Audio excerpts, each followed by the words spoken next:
ឡាន3ទៅ400គ្រឿងធ្វើដំណើរជាក្រុមនៅក្នុងកម្មវិធីអេសាន Overland 2ទៅដល់មណ្ឌលគិរីរតនគិរីសប្បាយមិនដែរមានសកម្មភាពអីខ្លះដើរបានប្រមាណកន្លែងចម្លើយមាននៅក្នុងវីដេអូនេះ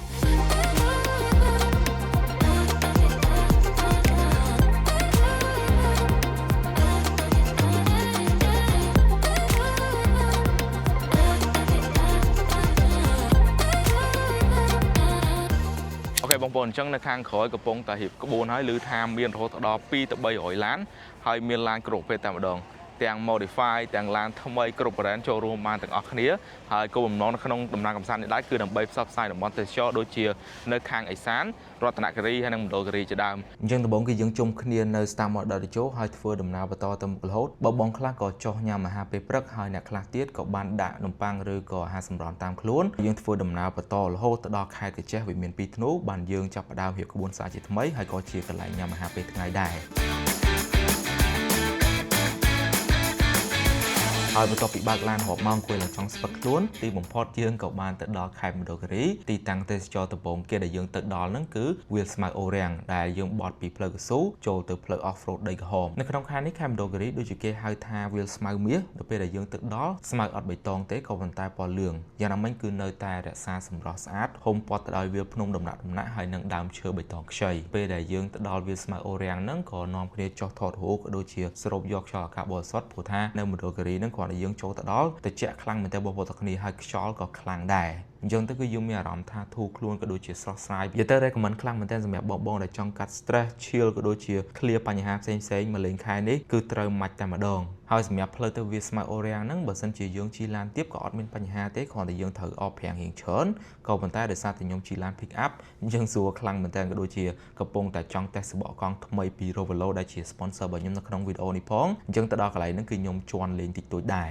បន្ទាប់ពីថតរូបលេងហើយយើងក៏បន្តដំណើរចូលទៅក្នុងក្រុងចូលទៅផ្សារដើម្បីទិញផ្លែឈើម្ហូបក៏ដូចជាសម្ភារៈផ្សេងៗដែលយើងត្រូវការឬក៏បងខ្លះគាត់ខ្វះនៅក្នុងដំណើរកម្សាន្តហ្នឹងហើយបានយើងបន្តទៅកន្លែងដែលយើងត្រូវបោះតង់ក៏ដូចជាមានកម្មវិធីផ្សេងៗនៅរាត្រីយប់ទី1នឹងផ្ទាល់តែម្ដងអូខេបងប្អូនទាំងគ្នាឥឡូវគឺយើងមកដល់កន្លែងបោះតង់ហើយបងក៏គាត់រៀបចំចតឡានរួចរាល់ដែរហើយនេះដូចជាគេរៀបចំ set មានកន្លែងកម្សាន្តទៀតបងប្អូនទាំងគ្នាឥឡូវហ្នឹងគឺល្ងាខ្លាំងមែនតើតែម្ដងបាទអត់ដឹងថាសីតុណ្ហភាពប៉ុន្មានទេប្រហែលជា20ជាងអីហ្នឹងក៏ប៉ុន្តែមានខ្យល់ហើយមានទឹកសើមកមួយទៀតគឺល្ងាខ្លាំងមែនតើអូខេអញ្ចឹងនេះទស្សនភាពឡានឥឡូវហ្នឹងបងគាត់រៀបចំចតឡើងស្អាតតែម្ដងបងប្អូនទាំងគ្នាហើយក៏មានបងខ្លះក៏គាត់រៀបចំបោះតង់រួចដែរអញ្ចឹងសម្រាប់ដំណើរកម្សាន្តនេះគឺបែងចែកចុំអាយ៉ាអង្គរប្រៃមណ្ឌលគិរីគាត់លេងអូកប់សេរីបាទសប្បាយមែនតើហើយយប់តិចទៀតនឹងមាន activity កាន់តែច្រើនជាងហ្នឹងទៀតអញ្ចឹងសម្រាប់ trip នេះមានអ្នកមក camping នៅកន្លែងដែលយើងបោះតង់នេះផងក៏ដូចជាមានបងខ្លះគាត់អាចនឹងទៅកន្លែង resort ឬក៏ទស្សនៈផ្សេងៗនៅក្រុងមណ្ឌលគិរីហ្នឹងបងប្អូន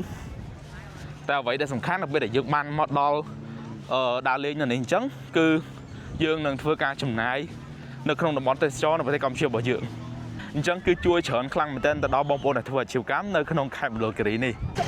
តោះឥឡូវនេះគឺឡានខាងបងគោព្រៃមណ្ឌលគិរីគាត់ចាប់ដើមធ្វើតេស្តលេងទេបាទនៅខាងក្រោមអាចថាជា show ឬក៏ perform របស់គាត់ណាបងប្អូនទាំងគ្នា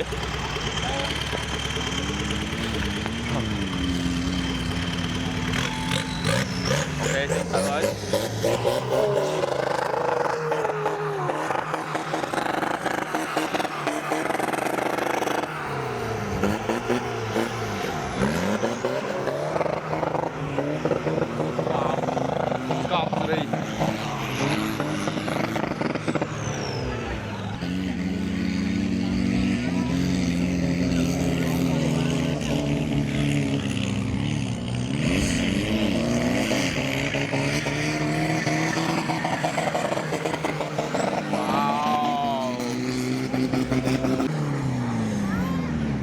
ឥឡូវហ្នឹងបងប្អូនយើងកំពុងតែ enjoy ជាមួយនឹង show របស់ team បងគោព្រៃមណ្ឌលគិរីបាទគាត់ឲ្យបងប្អូនទាំងគ្នាឡើងឡានមួយគាត់ទៀតលយខ្លាំងមែនតើអញ្ចឹងដោយសារតែចម្រៀលនេះខ្ពស់មែនតើបងប្អូនទាំងគ្នាមើលក្នុងវីដេអូប្រហែលជាមើលសូវដឹងអីក៏ប៉ុន្តែនៅខាងក្រៅគឺខ្ពស់ Dân bà sân chỉ lan mò bà hai chợ hiện bao phơi năng tế của bản tay để ra là lan bảo quạt modify hay có chia tắc đây quạt đá chấn cứ quạt start chỉ mùi đồng phơi năng ấy bà sầm khán kẹo tập pi ban mưa phụ quạt lên hơi ban châu tầng cuối nơi cả ấy chỉ mùi đằng có tiên nè ba lời ní mình tên phía sunset chỉ mùi năng phơi bao tam chục rìa phun đúng sạch khăng mình tên một vô thằng này vậy tới organizer nó không cam với thì Asan Overland pin ní còn ban hiệp trong cho ba lúa khăng mình tên tại tôn tên scam phía sải ở miền activity chung cái này đôi chữ bong bóng khơi phụ quạt hòmហើយក៏មានបងប្អូនខាងមណ្ឌលគិរីគាត់យកមកហូបផ្សេងៗមកលក់ដូចជាសាច់ជ្រូកសាច់គោក៏ដូចជាមកហូបអាហារផ្សេងៗទៀតជាច្រើនយប់ហ្នឹងគឺយើងមានអារម្មណ៍ថាយើងកំពុងតែនៅ festival អីមួយចឹងពិតជាសប្បាយហើយមានអារម្មណ៍ថារំភើបកក់ក្ដៅមែនទែន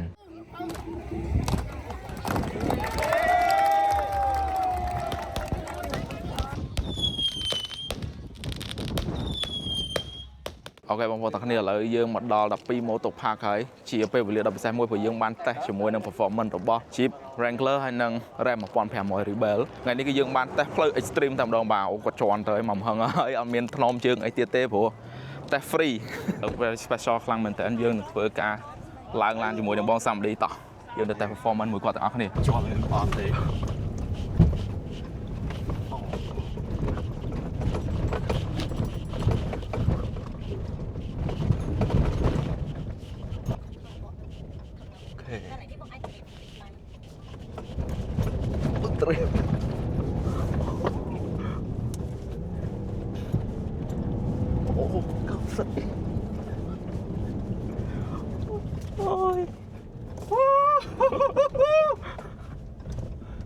wow បងសាំឌីគាត់អត់ទេជាប់បាន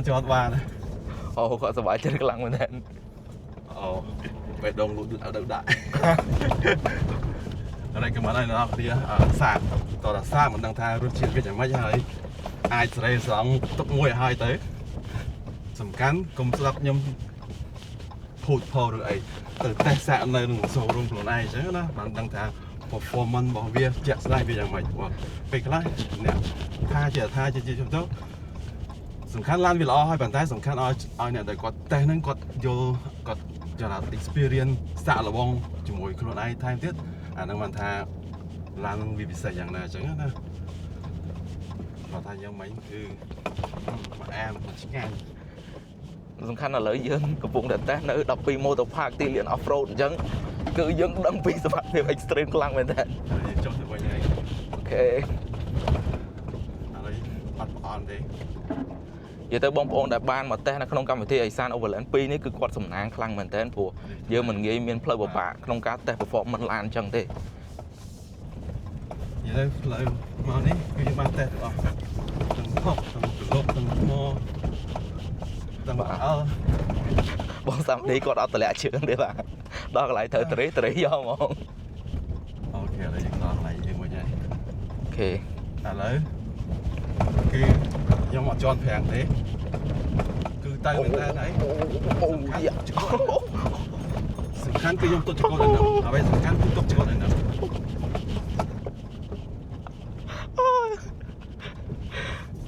សាក់ទៀងខ្លាំងមែនតើ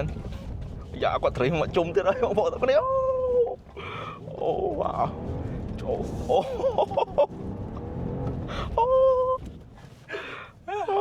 បន្ទាប់ពីតេស្តឡានហើយដោយសារតែ12 Moto Park ហ្នឹងនៅចំពាក់កណ្ដាលផ្លូវទៅខេត្តរតនគិរីស្រាប់អញ្ចឹងខ្ញុំក៏អត់បានបកទៅតំបន់កំសាន្តអីនៅក្នុងខេត្តមណ្ឌលគិរីបន្តទៀតដែរគឺយើងបន្តដំណើរទៅខេត្តរតនគិរីតែម្ដងអញ្ចឹងតកតងទៅនឹងដំណើរកំសាន្តនេះគឺខ្ញុំទទួលបាន sponsor ជំនួយពីខាង Rovelo Cambodia ដែលជាសបកកង់ផលិតនៅប្រទេសកម្ពុជារបស់យើងប្រើប្រាស់កស៊ូខ្មែរបងប្អូនទាំងគ្នាសបកកង់ដែលខ្ញុំតេស្តហ្នឹងគឺជាប្រភេទ Kala RT ជំនាញទាំងផ្លូវហៀបស្មើហើយផ្លូវ off road គឺត្រូវម៉ាច់តែម្ដងបើតាមបទពិសោធន៍ដែលខ្ញុំបើកផ្លូវលាតពីភ្នំពេញទៅដល់មណ្ឌលគិរីហើយមកដល់ខេត្តរតនគិរីនេះខ្ញុំចាប់អារម្មណ៍ថា Kala RT របស់ Rovelo ហ្នឹងគឺស្ងាត់ល្អខ្លាំងមែនទែនបងប្អូនឥឡូវគឺយើងបានបន្តដំណើរមកដល់ក្រុងបានលុងខេត្តរតនគិរីបាទអញ្ចឹងយើងនឹងដើរ explore ឬក៏ដើរលេងកន្លែងកំសាន្តជាច្រើនទៀតនៅក្នុងខេត្តរតនគិរីនេះយើងមានពេល2ថ្ងៃហ្នឹងហើយថ្ងៃស្អែក1ថ្ងៃទៀតដល់បឹងយ៉ាឡោមកហើយនិយាយទៅទេសភាពហ្នឹងគឺ10លើ10តែម្ដងហើយយើងទទួលបានអារម្មណ៍ប្លែកដោយសារតែជាបឹងដែលព័ទ្ធទៅដោយដើមឈើអញ្ចឹងណាបងប្អូនហើយសម្រាប់ទឹកវិញទោះបីជាយើងអត់ហ៊ានលេងមែនក៏ប៉ុន្តែនៅពេលដែលឃើញបងប្អូនក្មេងៗអ្នកភូមិទៅលេងទឹកហ្នឹងក៏យើងមានអារម្មណ៍ថាសប្បាយជាមួយនឹងពួកគាត់ដែរ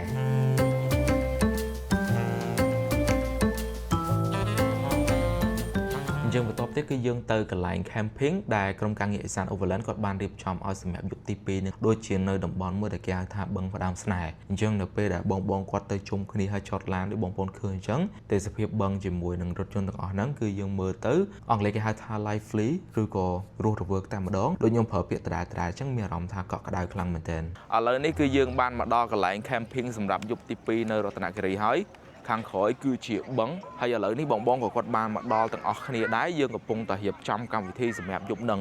ឬអ្នករៀបចំកម្មវិធីគាត់ប្រាប់ថាយប់ហ្នឹងកាន់តែ special ជាងម្សិលមិញទៀតអូបងប្អូនទាំងគ្នាបាទទេសភាពស្អាតខ្លាំងមែនទែន camping បែបមក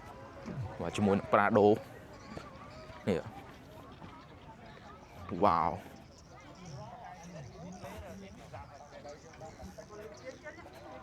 very nice មែនទែនអូគាត់រៀបចំ set ស្អាតបងប្អូនតង់គាត់ជាប់មាត់ទឹកហើយយប់ឡើងក៏មាន activity ច្រើនដែរក៏ប៉ុន្តែដោយសារតែខ្ញុំរវល់ enjoy ក៏ដូចជា cheer ដែរអញ្ចឹងអត់បានថតច្រើនទេមានតែទស្សនីយភាពកំជ្រួចក៏ដូចជាគោមដើម្បីបងប្អូនទស្សនាតែប៉ុណ្ណោះ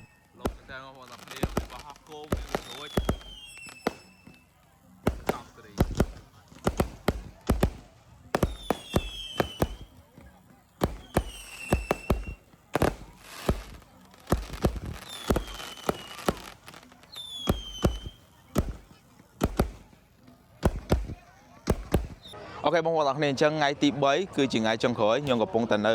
វងមូលដំរីក្រោយគឺជាបឹងកសែងហើយសកម្មភាពព្រឹកនេះគឺមានការតាំងបង្ហាញដ្រូនសម្រាប់ឲ្យក្មេងៗមើលបងប្អូននៅខាងខេត្តរតនគិរីអញ្ចឹងគឺជា activity មួយដែលល្អខ្លាំងមែនទែនដែលគាត់បានធ្វើបទបង្ហាញតាក់ទងទៅនឹងបច្ចេកវិទ្យាដ្រូន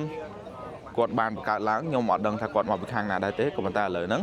បងប្អូនឃើញថាគាត់ចាប់អារម្មណ៍ច្រើនអញ្ចឹងទៅគាត់អាចនឹងឆ្ងល់ហើយខិតខំស្រាវជ្រាវឬក៏ចង់ដឹងបន្ថែមតាក់ទងទៅនឹងបច្ចេកវិទ្យាទាំងអស់ហ្នឹងដែលជារឿងល្អមែនទែនសម្រាប់សង្គមយើងហើយនិងប្រទេសជាតិយើងផ្ទាល់តែម្ដងបន្ទាប់មកខ្ញុំក៏គិតថាទៅកន្លែងដើរលេងដែលមានផ្លូវពិបាកហ្មងដើម្បីបានទាំងផ្ទះសបកកង់ផងបានទាំងដើរលេងសរុបទៀតដោយសារតែពេលវេលាខ្ញុំមានខ្លីខ្ញុំហើយនឹងបងប្រហែលឡានទៀតបានមកលេងនៅទឹកជ្រោះកាចាញនិយាយទៅផ្លូវចូលមកនេះស្រួលទេបងប្អូនទាំងគ្នាហើយ Google Map យើងអាចជឿបានចូលមកដល់យើងចតឡាននៅចិត្តទឹកជ្រោះតែម្ដងងាយស្រួលខ្លាំងមែនទែនហើយទីទៀតទៅលេងទឹកជ្រោះផ្សេងបន្តទៀតដូចជានៅចិត្តនេះមានទឹកជ្រោះមួយទៀតមានឈ្មោះថាកាទៀង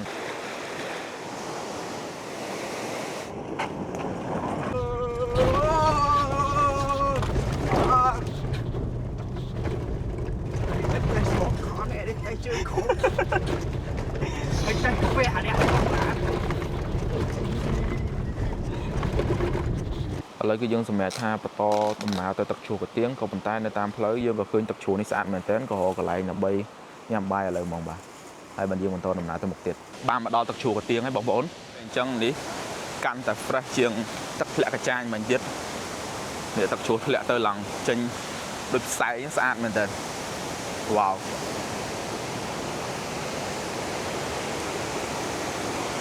អញ្ចឹងទឹកធ្លាក់កាទៀងហ្នឹងគឺមានជាទឹកជ្រោះលាក់ទៅខាងក្រោមតែម្ដងហើយកន្លែងនោះខ្ញុំមើលឃើញស្អាតមែនតើបើសិនជាមានផ្លូវយើងដើរទៅផុតពីខាងក្រោមអីរត់តែស្អាតតែម្ដងតែគាត់ថាឥឡូវហ្នឹងដល់ពេលវេលាដែលយើងត្រូវជួបជុំជាមួយនឹងបងដើម្បីធ្វើដំណើរទៅកាន់ភ្នំពេញវិញហើយបងប្អូនទាំងគ្នាមិញខ្ញុំដើរមកតាមផ្លូវឥឡូវក៏ឃើញផ្លូវចុះទៅខាងក្រោមហើយបងប្អូនទាំងគ្នាគាត់មានជារូបបេះដូងក្តារទុកឲ្យយើងឈរថតរូបបាទដូចនិយាយមិញអញ្ចឹងគឺស្រស់ស្អាតខ្លាំងមែនតើមកដល់ខាងក្រោមនេះ wow very nice មែនតើ amazing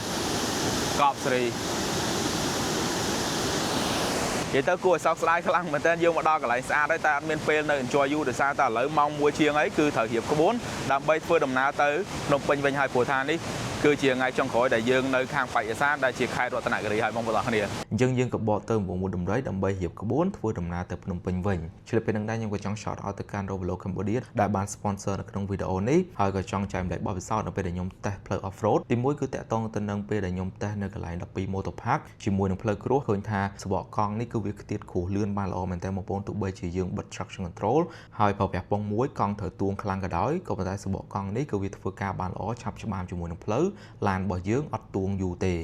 ហ ហើយសម្រាប់ផ្លូវដែលមានទឹកដក់ឬក៏ផ្លូវផុកវិញក៏វាសាច់បានល្អអត់មានអារម្មណ៍មួយដែលភ័យខ្លាចយើងទូងកង់ឬក៏ជាប់ផឹងនោះដែរតមកដល់ផ្លូវរតនគិរីវិញទៅបងប្អូនឃើញអញ្ចឹងផ្លូវដែលខ្ញុំដើរលេងខ្ញុំបួងចង្កូតមកដំហឹងកន្លែងនេះបើ traction control ក៏ប៉ុន្តែក៏ទុយឡានរបស់យើងអត់វេខ្លាំងទេអញ្ចឹងគឺផ្ដល់នូវទំនុកចិត្តក៏ដូចជាសុវត្ថិភាពខ្ពស់ខ្លាំងមែនតើឥឡូវយើងចូលទិញកាហ្វេកាហ្វេឆ្ងាញ់មែនតើនិយាយទៅកាហ្វេរសជាតិឆ្ងាញ់សើថាជាងហាងនៅពេញខ្លះទៀតបងប្អូនដែលមកលេងរតនគិរីខ្ញុំ recommend មែនតើហាងរបស់គាត់ឈ្មោះ Ramation អត់មាន sponsor ណាតែផឹកទៅឆ្ងាញ់មែនហើយ vibe ហាងកាហ្វេក៏លយដែរមានទាំង indoor ស្អាតមែនតើហើយនិង outdoor មានអង្គុយនៅឈៀលខាងក្រៅនេះក៏ដូចជាគាត់មាននៅក្នុងនេះ outdoor ដូចគ្នានិយាយទៅហាង clean ហើយស្អាតកាហ្វេក៏ឆ្ងាញ់ដែរបងប្អូនទាំងនេះកប់ស្រីមែនតើអូខេបងប្អូនឥឡូវគឺយើងបានធ្វើដំណើរមកដល់ស្ទឹងត្រែងហើយនោះគឺជាស្ពានសេកុង